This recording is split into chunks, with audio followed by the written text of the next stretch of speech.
Environment conventions, protocols, and agreements. Governments participate in environmental conventions to take the required actions to reduce environmental dangers. Several countries have lately pledged to support environmental accords and regulations in order to save the environment. These conventions are often held on a global scale. Environmental conventions promote collective action to solve global environmental concerns. 20th century conventions and agreements ratified by India. First is the Ramsar Convention on Wetlands, or simply the Convention on Wetlands. It is named after the Iranian city of Ramsar and is a pact for the conservation and sustainable use of wetlands. The convention was ratified on February 2, 1971. Every year, February 2nd is observed as World Wetlands Day. There are a total of 171 parties to the convention. Gland, Switzerland serves as the Secretariat's headquarters for Ramsar Convention. There are currently 49 sites in India that are included on this list. Second, we have the Convention concerning the protection of world cultural and natural heritage. It was approved by the UNESCO General Conference in 1972. The mission of the United Nations Educational, Scientific and Cultural Organization, UNESCO, is to promote the discovery, safeguarding and preservation of the world's natural and cultural treasures that are thought to be of exceptional importance to humanity.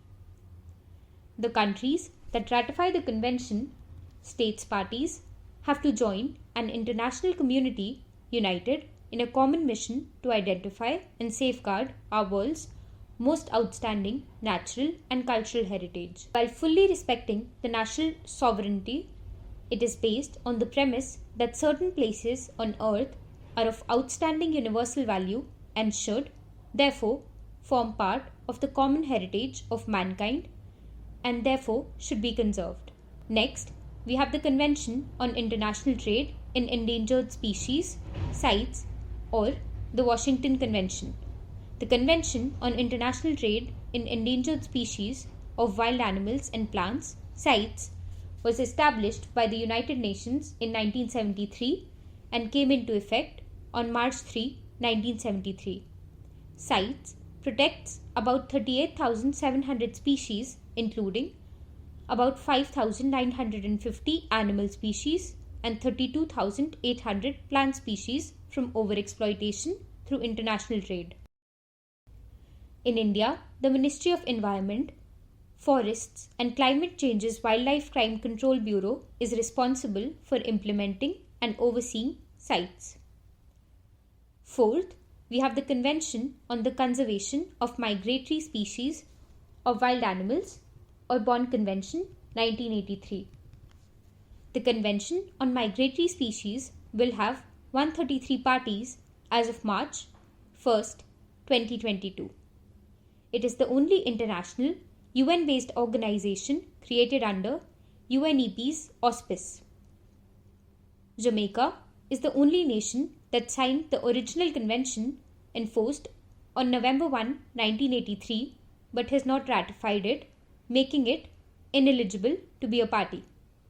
India and CMS, a non-binding memorandum of understanding on the protection and management of Siberian cranes, marine turtles, dugongs, and raptors, has been signed by India and CMS in 2016.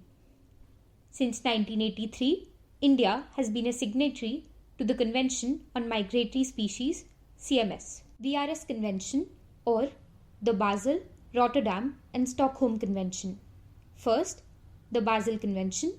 In 1989, the Basel Convention was established to regulate the transboundary movement and disposal of hazardous waste. It aims to stop hazardous waste from developed countries from migrating over international borders to less developed countries. A further objective of the agreement is to make sure that hazardous waste is disposed of properly and as close as possible to the source. Despite being signed in 1992, the Basel Convention on the location and transfer of radioactive matter does not cover the transportation of radioactive materials. The Conference of the Parties, which is made up of the leaders of nations that have ratified the convention or joined it, is the body in charge of it. Next, we come to the Rotterdam Convention. In order to protect human health and the environment from potential harm, the Convention's goals are to encourage shared responsibility and cooperative efforts among parties in the international trade of certain hazardous chemicals, contribute to environmentally sound use of those hazardous chemicals by facilitating information exchange about their characteristics, and providing for a national decision-making process on their import, export, and dissemination. It includes industrial chemicals and pesticides that have been severely limited or outright prohibited for health or environmental grounds by parties, and that parties have informed for inclusion in the prior informed consent PIC procedure. The PIC procedure is implemented under the terms of the Convention, which establishes obligatory legal responsibilities. The Rotterdam Convention was adopted in the 20th century, but it came into force in the 21st century. Click on the link for the third half of the video to learn more about the 21st century Environmental Convention and agreements that were ratified by India.